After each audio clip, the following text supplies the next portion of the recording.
పెట్టుబడిలో నెలకు 50,000 నుండి 10 లక్షలు సంపాదించాలనుకుంటున్నారా? ఈ వెబినార్ లో జాయిన్ అవ్వండి. హాయ్ హలో నమస్తే welcome back to Suman TV. ప్రస్తుతం స్టూడియోలో ఉన్నారు పాల్ ఇమాన్యుయల్, ఇంటర్నేషనల్ స్పీకర్. నమస్తే సార్. నమస్తే అండి. సార్, ఈ కోల్కతా ఇన్సిడెంట్ పైనే సిబిఐ ఇన్వెస్టిగేషన్లో బాధితురాలు డైరీ ఏదైతే ఉందో అది వాళ్ళు తీసుకోవడం జరిగింది. మరొక ఇంపార్టెంట్ విషయం ఏంటంటే ఆ డైరీలో ఒక పేజీ చింపివేసి ఉంది. అంటే అసలు ఏముంది ఆ పేపర్లో, ఎందుకు చిరిగి ఉంది ఆ పేజీ అంటే మీ అనాలైసిస్లో? ఓకే, సిబిఐ వాళ్ళు చాలా మంచి వర్క్ చేస్తున్నారండి. ప్రతిదాన్ని కూడా అబ్జర్వేషన్లో తీసుకుంటున్నారు. వాస్తవానికి ఈ అభయ చాలా ఇంటెలిజెంట్ గర్ల్. అఫ్ కోర్స్ అంటే ఎంబీబీఎస్ చదివినటువంటి వ్యక్తులు చాలా క్లెవర్స్ అని చెప్పుకోవచ్చు. చాలా హార్డ్ వర్క్ చేస్తారు. మోర్ ఓవర్ తను పల్మనాలజీ చదువుతా ఉంది, చెస్ట్ స్పెషలిస్ట్. చాలా హార్డ్ వర్క్ చేసేటువంటి అమ్మాయి. 36 అవర్స్ నుంచి ఆమె డ్యూటీలో ఉంది. చాలా వేధింపులు ఉన్నాయండి ఆమె మీద. ఎందుకంటే ఆమె నిజాయితీగా ఉంటుంది. సో అసత్యాన్ని ఏనాడు కూడా అసత్యాన్ని అంగీకరించరు. వాస్తవానికి ఎంబీబీఎస్లో ఏం జరుగుతుందంటే పీజీలో వాళ్ళు థీసిస్ సబ్మిట్ చేయాలి. ఆ థీసిస్ సబ్మిట్ చేయడానికి గైడ్లు హెల్ప్ చేయాలండి. ఎందుకంటే వారు థీసిస్ సబ్మిట్ చేసి తీసుకెళ్తారు, వారు సంతకం పెట్టాలి. సో ఒకవేళ కనుక ఏమి కోఆపరేట్ చేయకపోతే చాలా భయంకర విషయాలు నాకు తెలుసు ఎంబీబీఎస్ గురించి. వీళ్ళు కొన్ని సందర్భాల్లో ఆ గైడ్ల దగ్గరికి వెళ్ళినప్పుడు వాళ్ళు కమిట్మెంట్ అడుగుతారండి. చాలా విచారం. సో వాళ్ళు సహకరించకపోతే ఇబ్బంది పెట్టడం ప్రారంభిస్తారు. సో ఈ ప్రిన్సిపల్ కూడా ఏం చేశాడంటే ఇబ్బంది పెట్టడం ప్రారంభించాడు. మరి ఏం కోరాడో తెలియదు, లేకపోతే ఏ సీక్రెట్స్ తన దగ్గర ఉన్నాయో తెలియదు. కానీ సో మొత్తానికి ఆమె వేధింపులు గురవుతుంది. ఆ టైంలో ఆమె డైరీ రాసేటువంటి అలవాటు ఉందండి. మంచి విద్యార్థులందరికీ కూడా డైరీ రాసేటువంటి అలవాటు ఉంటుంది. ఆ డైరీ ఎప్పుడైతే సిబిఐ వాళ్ళు చూసారో ఒక పేపర్ చిరిగిపోయి ఉందట. సో సిబిఐ వాళ్ళు ఏమి అభిప్రాయపడుతున్నారంటే దానిలో ఈ యొక్క ప్రిన్సిపల్ సందీప్ ఘోష్ యొక్క అరాచకాలు, సందీప్ ఘోష్ ఏ యొక్క స్కామ్స్ చేస్తున్నాడో అందులో ఆమె రాసుకుని ఉంటుంది. ఒకవేళ ఆ యొక్క డైరీలో అది ఉంటే కనుక అతను నేరం బయటపడుతుందనే ఉద్దేశంతో సో ఆ పేజీని చింపేశారు అనే విషయం ధృవీకరణలోకి వస్తుందండి. సో ఆ పేజీలో ఖచ్చితంగా ప్రిన్సిపల్ యొక్క అరాచకాలు ఉంటాయి. ఆమె పర్సనల్గా ఏదో రాసుకుంది, అది ఖచ్చితంగా వారి నేరస్తులని రుజువుపరుస్తుందేమో, అందులో బట్టి దాన్ని చింపేశారు. సార్, చూసుకుంటే పేరెంట్స్ని ఒక ఛానల్ వాళ్ళు ఇంటర్వ్యూ చేశారు. ఆ ఇంటర్వ్యూ క్రమంలో వాళ్ళు చెప్పింది ఏంటంటే మా అమ్మాయి చాలా ఇంటెలిజెంట్ అండి. ఇప్పుడు నేను అన్నారు ఒక ఇంటెలిజెంట్ స్టూడెంట్ డైరీ మెయింటైన్ చేస్తారు, రోజు వారి వాళ్ళ జరిగే సంఘటనలు కానీ ఏవైనా సరే, వాళ్ళ పర్సనల్ అనుకోవచ్చు, మీరు అన్నట్టుగా డ్యూటీలో జరిగినటువంటి ఏదైతే టైమింగ్స్ ఉంటాయో, ఆ క్రమం ఉంటాయో, మీరు అన్న అరాచకాలు బయట పెట్టే అటువంటి సంఘటనలు కూడా షేర్ చేసుకోవచ్చు డైరీ అనేది.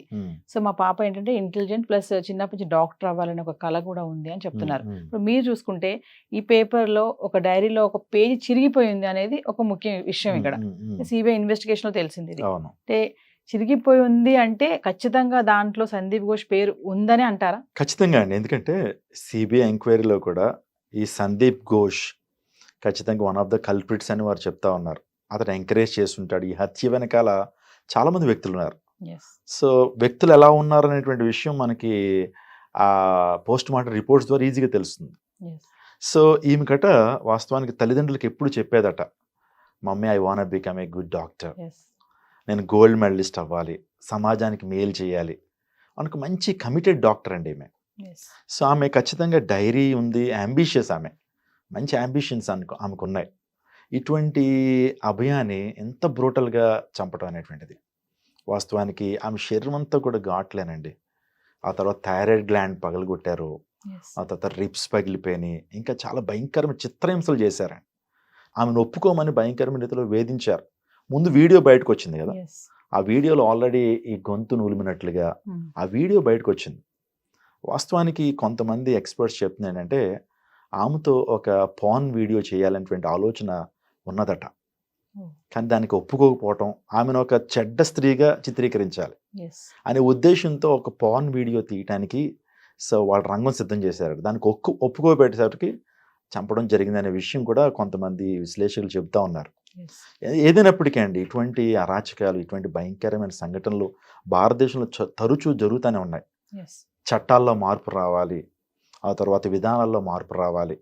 గాంధీ మహాత్ముడు ఏనాడు చెప్పాడు, భారతదేశానికి ఎప్పుడు స్వాతంత్రం వచ్చినట్టంటే ఒక స్త్రీ భారతదేశపు రోడ్ల మీద నిర్భయంగా ధైర్యంగా నడిచినప్పుడే భారతదేశానికి స్వతంత్రం వచ్చింది అన్నాడు.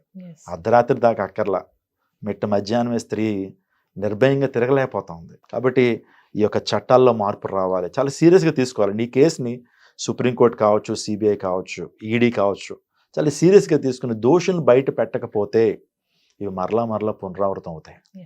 సార్, ఇందాక ఒక విషయం అన్నారు, మెడికల్ స్టూడెంట్స్కి సబ్మిట్ చేసే ప్రాజెక్ట్ కానీ ఏదైనా రిపోర్ట్కి సిగ్నేచర్ చేయాలంటే పైన అథారిటీ వాళ్ళు ఖచ్చితంగా ఇలాంటి వాళ్ళని ఇబ్బందులు గురి చేస్తారంటారా? అంటే మీరు మాకు ఖచ్చితంగా అండి, ఎక్కడైనా సరే ఉమెన్ మీద దాడులు జరుగుతూనే ఉన్నాయి. మూవీ ఇండస్ట్రీ తీసుకున్న కాస్టింగ్ కౌచ్ అంటారు, ఆ తర్వాత వాళ్ళని కమిట్మెంట్ అడుగుతారు, ఇవి కూడా ప్రతి చోట ఉన్నాయండి. సో మెడికల్ డిపార్ట్మెంట్లో వాస్తవానికి ఆ గైడ్, వాస్తవానికి సీనియర్ డాక్టర్స్ కావచ్చు, వీళ్ళందరూ కూడా ఎక్కువగా ఇలాంటివి జరుగుతున్నాయండి. సో ఇప్పుడు ఈ కోల్కతా ఇన్సిడెంట్ ఏదైతే ఉందో, ఈ అభయ కేసు చూస్తే డైలీ ఒక ట్విస్ట్ వస్తుంది మనకి. అవును, ఇప్పుడు ఈరోజు మనం డైరీలో పేజ్ ఎందుకు చింపేశారని మాట్లాడుకుంటాం, రేపు ఏం ట్విస్ట్ వస్తుందో అర్థం కావట్లేదు. ఫైనల్ గా అంటే జస్టిస్ అనేది ఎలా ఉండబోతుంది అంటారు? మీరు ఆల్రెడీ ఫాలో అవుతున్నారు కాబట్టి స్టార్టింగ్ నుంచి న్యూస్ ని, ఎలా ఉండబోతుంది అంటారు జస్టిస్? ఖచ్చితంగా సుప్రీంకోర్టుని మనం నమ్ముతామండి, సిబిఐని నమ్ముతాం.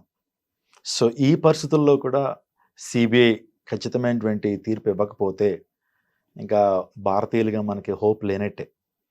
సో ఈ కేసులో సరైనటువంటి తీర్పు ఇవ్వలేకపోతే ఇంకా మనకి భద్రత లేనట్టే అని చెప్పుకోవచ్చండి. నేను అనుకుంటా ఉన్న తల్లిదండ్రులు కూడా ఇదే ఎక్స్ప్రెస్ చేస్తున్నారు, మాకు సిబిఐ మీద నమ్మకం ఉంది, మాకు సుప్రీంకోర్టు మీద నమ్మకం ఉంది, మాకు గవర్నమెంట్స్ మీద నమ్మకం ఉంది. ఇంకొక ప్రాముఖ్యమైన విషయం ఏంటంటే మాకు ప్రైమ్ మినిస్టర్ మీద నమ్మకం ఉంది, ఖచ్చితంగా మాకు న్యాయం జరుగుతుందని ఆశిస్తున్నాం అన్నారు. కొంతమంది చూసుకుంటే గతంలో నిర్భయ, తర్వాత దిశ, ఇప్పుడు అభయ అంటున్నారు. రేపు ఇంకొక పేరు పెడతారా, లేకపోతే ఇక్కడతో దీన్ని ఆపేస్తారా అని కొంతమంది ప్రశ్నిస్తున్నారు. దీనికి ఏం చెప్తారు సార్? ఏమోండి, రావచ్చండి. ఇది జరుగుతున్నప్పుడే ఇంకా చాలా రకరకాల కేసులు కల్కటాలో నమోదైనాయి. రీసెంట్గా ఆంధ్రాలో కూడా మీకు ఆల్రెడీ తెలుసు, ఒక ఆటో డ్రైవర్ ఒక అమ్మాయిని రేప్ చేశాడు. ఇంత భయంకరమైన రీతిలో యాజిటేషన్ జరుగుతున్నా, ప్రొటెస్టులు జరుగుతున్నా, ఇంకా జరగాల్సిన జరుగుతూనే ఉన్నాయి. అంటే ప్రజల హృదయాల్లో మార్పు కావాలండి.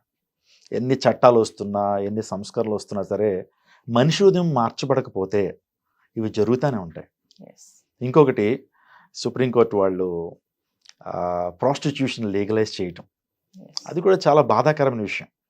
ప్రాస్టిట్యూషన్ లీగలైజ్ చేయటం అనేటువంటిది చాలా బాధాకరమైన విషయం. అంటే అందరికీ లైసెన్స్ ఇచ్చేస్తున్నారు, తద్వారా ఇలాంటి కార్యాలు జరగటానికి. ఆ తర్వాత మొబైల్లో ఉన్నటువంటి పోర్నోగ్రఫీ ఎక్కువగా దానికి ఇన్ఫ్లుయెన్స్ అవుతూ ఇలాంటి భయంకరమైన అరాచకత్వాలు చేస్తున్నారు. సో సంజయ్ రాయ్ కూడా అతను ఫోన్ చెక్ చేసినప్పుడు అందులో అన్నీ కూడా పోర్న్ వీడియోస్ ఉన్నాయట.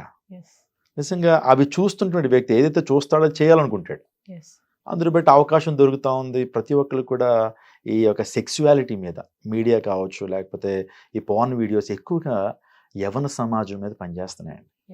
అందును బట్టి ఇటువంటి దాడులు, ఇటువంటి రేప్స్ జరుగుతున్నాయి. వేచి చూద్దాం సార్, జస్టిస్ ఎలా ఉండబోతుందో. Thank you sir. Thank you so much అండి.